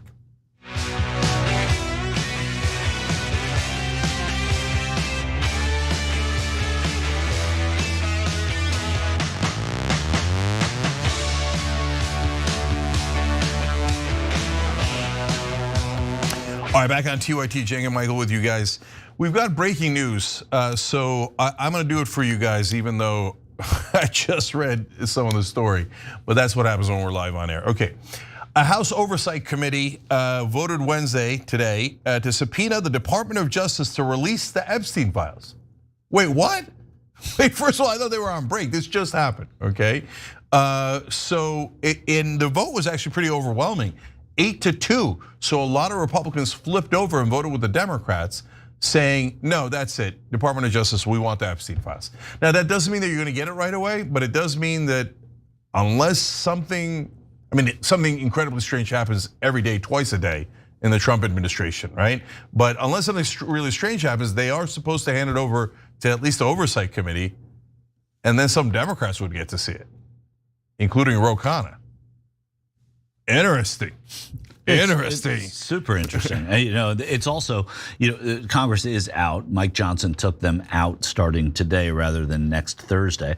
And so they lost a week of it just to avoid this kind of a thing. And what this kind of a thing does is, well, the president's deflecting with treason right now, and they're trying to deflect back as well and saying that the Epstein case and the Epstein files are not going to go away for the summer, which is really an important thing for the Democrats to keep pushing. And a lot of Republicans are doing it too. Republicans like Thomas Massie, who have been silenced by it, are really upset by it. We'll get into that a little bit later. But this is actually pretty big news. Yeah. So let me tell you the three Republicans who defied Speaker Johnson in voting for this. So Mike Johnson's like, no, we don't want the Epstein files. I mean, we do at a much later time after they've been scrubbed clean. Right, 2034. Yeah. So the three that crossed lines. Brian Jack, Scott Perry, and Nancy Mace. Interesting, okay? Yeah. So they voted with the Democrats, yeah, let's see those files. Partly why, because we told you, there is actual people in the base, a lot of them going, no, we want those files. So if those guys vote to not see the files, they're gonna be in trouble with their own base. They might even be in trouble in a primary. Yeah. So CNN has a story, we might get to it a little bit later, new polling out. Trump's underwater on everything, but the thing that he's most underwater on is the Epstein files. He's at minus 37 in that. The reason for that is because tons of Republican voters and Trump voters are like, no, brother, not on this one. Not on this one. I want to see the Epstein files. And that's why you dust off Obama when things get this bad for you as a Republican president. Let's bring Obama back. Yeah, and you ever see Republicans defy Trump like this? I've almost never seen it, right? Well, I mean, only when the Access Hollywood tape came out at the beginning of that, and that didn't work for those. Yeah, people. but back then they thought, that's it, he's done, he's going to lose. Yeah. And since he's won, and they tried a little bit in the 2024 primaries in the beginning. They're like, yeah, Nikki Haley, here we go, Ron DeSantis. But then when he vanquished them, they're like, yes, sir, absolutely, sir. And they're all polishing his boots. 3 Republicans, not one, flip on this. So this is actually the Oversight Committee. So it's got different Democrats on it. Top Democrat on the subcommittee is Summer Lee. So she's a just Democrat, a bit of an ass kicker. So that's gonna be interesting to see how she handles all of this. And the ranking member is Robert Garcia. So there's a subcommittee and there's a committee overall. And the ranking member on the Oversight Committee is Garcia. So, and one more important thing, which is Comer is the head of the committee, right? He's a Republican, of course. He's the one that did all the Hunter Biden investigations, et cetera, right? Comer has to sign off on it in order to get it. Sources are telling ABC News that Comer is going to sign off on it But that has not happened yet. So there is right now probably the Trump White House is calling Comer in a panic, going, of course they are. Don't do it, right? And so are they going to be able to dissuade him? We don't know. But this is a major development in the Epstein file story. No question, no question. While we're digressing, just one little political tidbit today. Roy Cooper, the former Democratic governor of North Carolina, said he's going to run for that seat that from which Tom Tillis is retiring. Democratic chances just skyrocketed with Roy Cooper joining that race there. So a little piece of political news on the day as well. Yep. All right, let's do the next story. Okay, so yeah, let's do that. But first, let's take a look at this. I'm asking right now. I'm asking Marjorie Taylor Greene and Thomas Massie, if you think Donald Trump is covering up the Epstein stuff, what is it that you think he is covering up and why? Can you please just explain it? Seriously. You're the ones making the claim a cover-up is going on of such utter epic proportions that there must be a congressional resolution to pry the files out of these hands. I haven't seen Ben Shapiro for a while. He's got quite a look going right now. But yesterday he was calling out all of the conservatives who are pushing for more answers on the Epstein files, particularly the ones that he mentioned there. According to him, they are attacking President Donald Trump without actually saying they're attacking President Donald Trump, as if that's what you have to do. But we have more clips where that came from. Cenk, what do you think about Shapiro and what he's saying about Representatives Greene and Massie? Yeah, so there's a split within MAGA, obviously. And what's hilarious about this, Michael, is that every time Trump sides with one side over the other, they come in and go, that's it, Trump said it. Trump, and everybody bow down to Trump. Yeah. And then, but once he flips, because he has flipped a couple of times, especially on the issue that Ben cares the most about, which is Israel, and apparently an adjacent issue, which is the Epstein files. He's the one that's like adamant about moving on from the Epstein files. That's fascinating, but different thing. So here, when Trump, I don't know if the Epstein files are an adjacent issue. Well, yeah, that's an open question. Okay, so anyways, but Shapiro's, and what we talked about, Michael, on the show is both Shapiro and Levin, not others, but those two in particular, both said that they talked to Israeli government officials, and then the next day they come out and they're like, we got to move on. There's nothing happening with the Epstein files, right? Okay, and you're like, all right. It's like a guy walking into a room going, I'm not gay. Okay, no one asked. But anyways, back to the main issue here. When Trump was disagreeing with Israel and he cut them out of the Hamas deal to get one of our hostages back, when he cut them out of the Houthi deal in Yemen, and when he was saying maybe we shouldn't bomb Iran, et cetera, that's when Shapiro was like, no way, this is wrong, this can't be. And Marjorie Taylor Greene and Massie are like, see, Donald Trump said it, Donald Trump said it. Now that Trump bombed Iran and is back on Israel's side in their way of seeing it, right?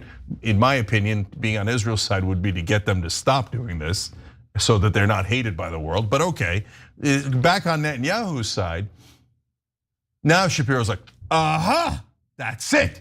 Now you're going to be disloyal to Donald Trump and we're going to get you, okay? All right, brother, it's a very transparent trick.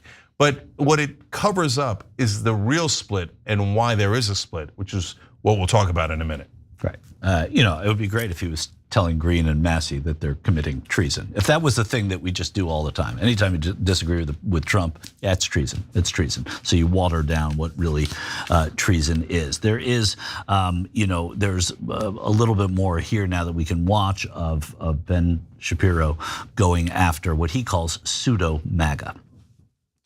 Why, if you are a loyal Trumpist Republican, somebody who believes the president ought to succeed, are you doing this? Why are you fostering a conspiracy theory about Trump?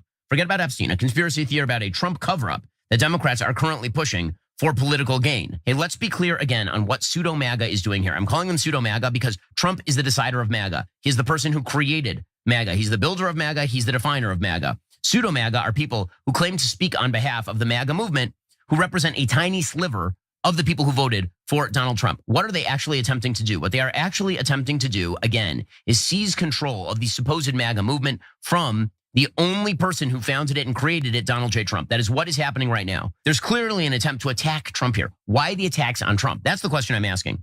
Go after Epstein all you want, that's fine. But you are accusing Trump of a cover-up.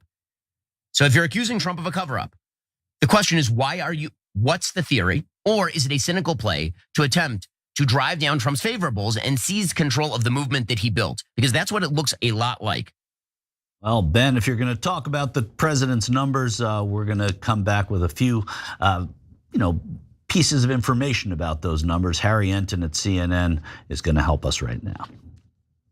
Trump's net approval rating. Look, he started off back in January +6 points on the net approval rating, -3 in March, -7 in May, and now he's at a term too low at -11 points. His net approval rating has dropped nearly 20 points in the aggregate since the beginning of his presidency. Well, on what issues do the American voters seem to disapprove of him? They disapprove of him on all of the issues. He's underwater on all the major issues of the day. Trump's net approval rating on all the major issues, -5 points in immigration, his best issue. He's underwater. How about the economy? That was what he was elected for, -14 points. How about foreign policy? -14 points. How about trade and those tariff wars? -15 points. And of course, the Epstein case, the lowest of the bunch, -37 points. 37 points below water.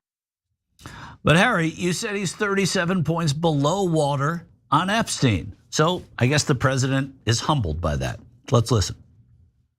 Republicans are doing well, and I have the best numbers I've ever had. You know, it's amazing. I watch people on television. Well, what about Donald Trump's polling numbers? Yeah, they're the best numbers I've ever had.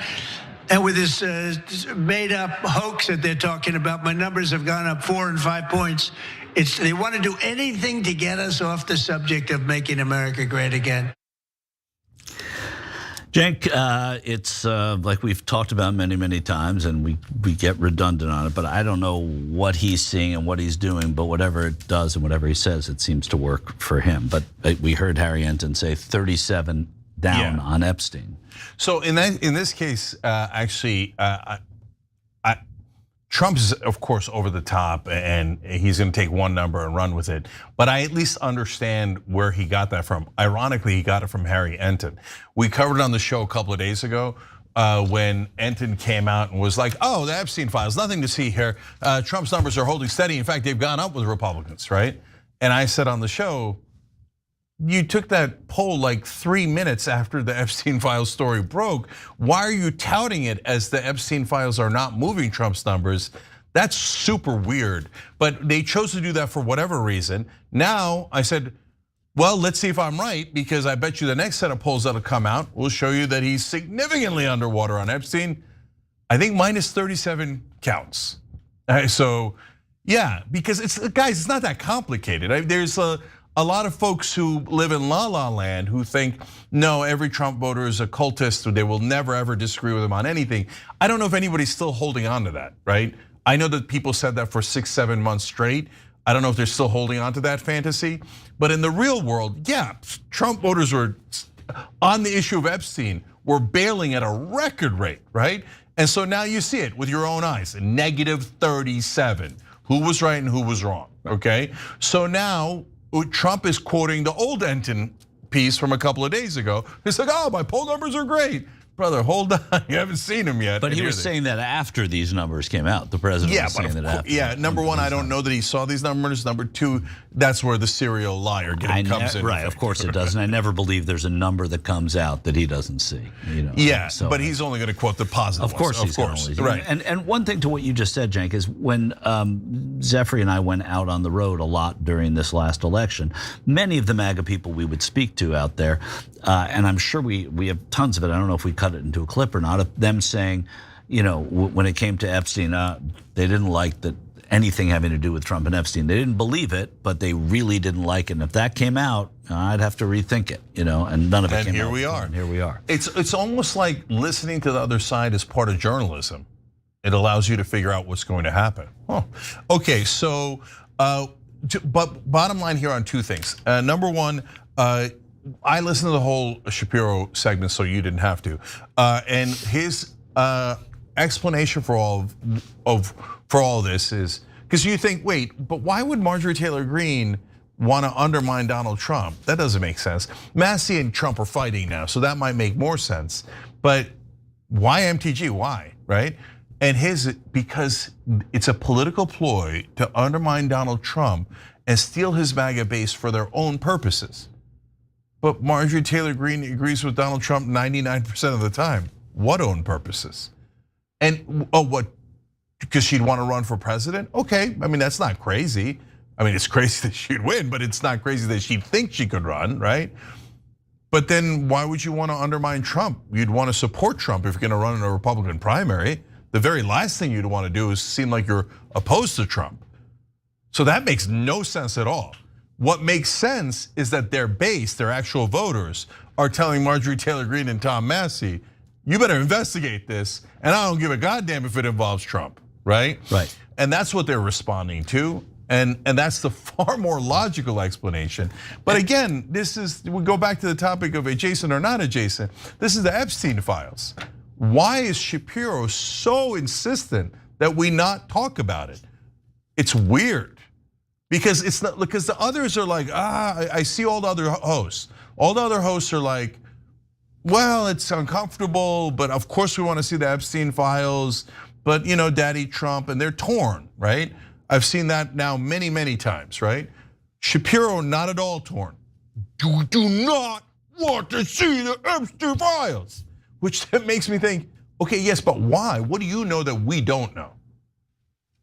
Well, not to mention that Brian Glenn is Marjorie Taylor Greene's boyfriend, and he's sort of the big figure in very far right media, from OAN to Right Side Broadcasting Network, which is, I think, I may be wrong about this, but his brainchild, or he's a big figure in it.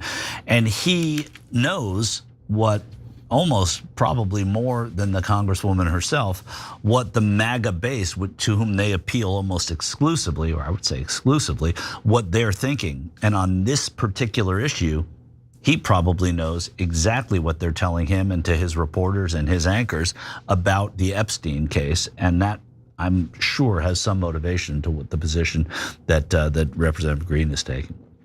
Yeah, and last thing is, if his bottom line argument is, and it appears to be that it is this, that it's pseudo-MAGA to demand the Epstein files, that is going to come as a huge surprise to MAGA. So I would love for Ben Shapiro to present evidence to us of MAGA going, I don't want to see the Epstein files. No one should see them. Who cares about pedophilia among the powerful elites? We don't care at all. Bury it. Show us the tape, Ben. Other than you, show me one other actual, well, not other than you, you're not actual MAGA. I mean, it's so ironic. You want to talk about a pseudo-MAGA. The guy was never Trump guy in the first place, right? And by the way, he's telling on himself. Sometimes people agree with Trump and then try to undermine him to steal his base. Who might that be, Ben? Interesting. All right, we'll be right back.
All right, back on the social break here. Let's go to Twitch. The OG Froman writes in, Froman, LOL, Ben, no matter what Democrats do, they will never get MAGA people, but we can definitely get independents on our side, and that's all we need.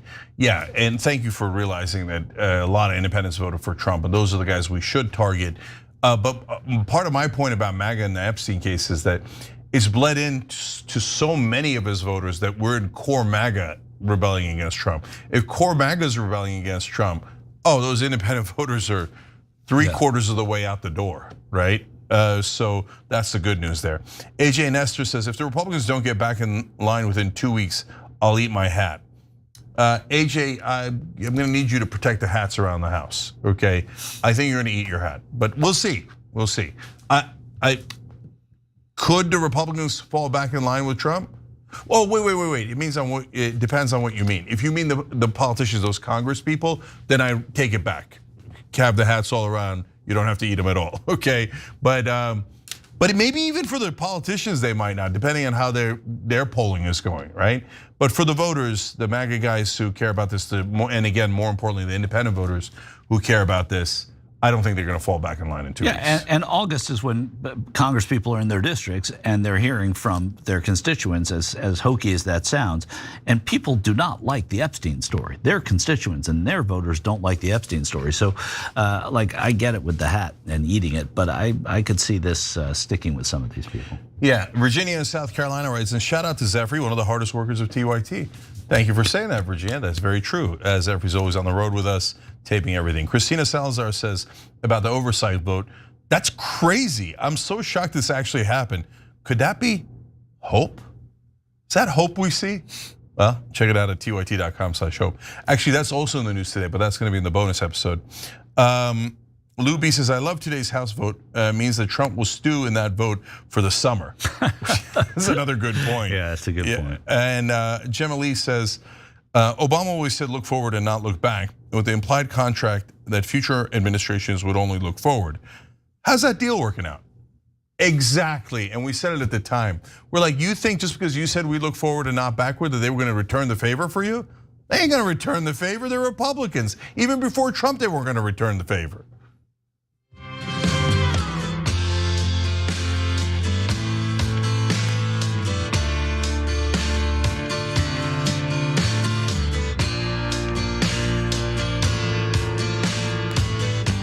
All right, back on TYT, Cenk and Michael, we've got a quick fun story for you guys. Okay, so yeah, let's just see how this adds up. We're going to get the drug prices down, not 30 or 40%, which would be great, not 50 or 60, no. We're going to get them down 1,000%, 600%, 500%, 1,500%.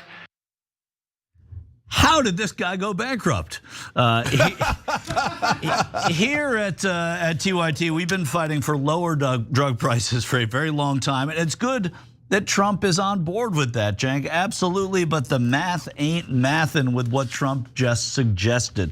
What did you hear when he said that? Yeah, so there's actually substance here, which is positive, which I'm gonna get to in a second. But the first time I heard that, I was like, wait, what? Like, am I missing something? If you take 100% off, it's zero. You can't take more than otherwise the drug companies are paying us to take their drugs, right? And so people are joking around about how Wharton has got to be immensely embarrassed. And by the way, as an alumni, we are. Okay, in our poll on the live chat, they're probably. Oh, you did say we. I was going to say as an alumnus, they would be more embarrassed that you said as an alumni. Not alumnus, but you did say we. Good, you recovered. Did our live chat polls? Did Trump pass first grade math? And by the way, that's an open question because he's still to this day will not release his college grades or his high school grades. Okay, and why? Who cares what you got in high school?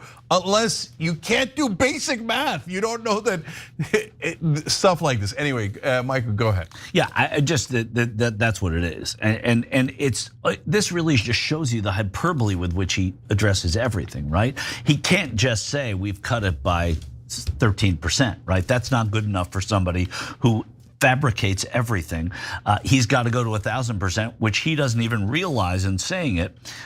is obviously takes you into negative territory. But that just is Donald Trump in a nutshell. It's the hyperbole, it's the exaggeration. And here he's doing it in a very embarrassing way. Yeah, so look, the substance here is that what he's referring to is that he wants us to have basically most favored nation status so that we pay the same drug prices as 4 of our allies, which is much lower than the current drug prices. So that's his executive order. That's actually his best executive order. There's nothing wrong with the substance of that order. The problem is he knows that the courts are gonna knock it down. He already did it in his first term and the courts already knocked it down. So why would you propose something that you know the courts are gonna say no to? So you can get credit for it without actually upsetting your donors. So here comes Ro Khanna to fix that. So Ro Khanna finds a couple of Republican co-sponsors in the House, goes, hey, why don't we do a bill where we take Trump's executive order verbatim and turn it into legislation so the courts can't knock it down? That's a really good idea.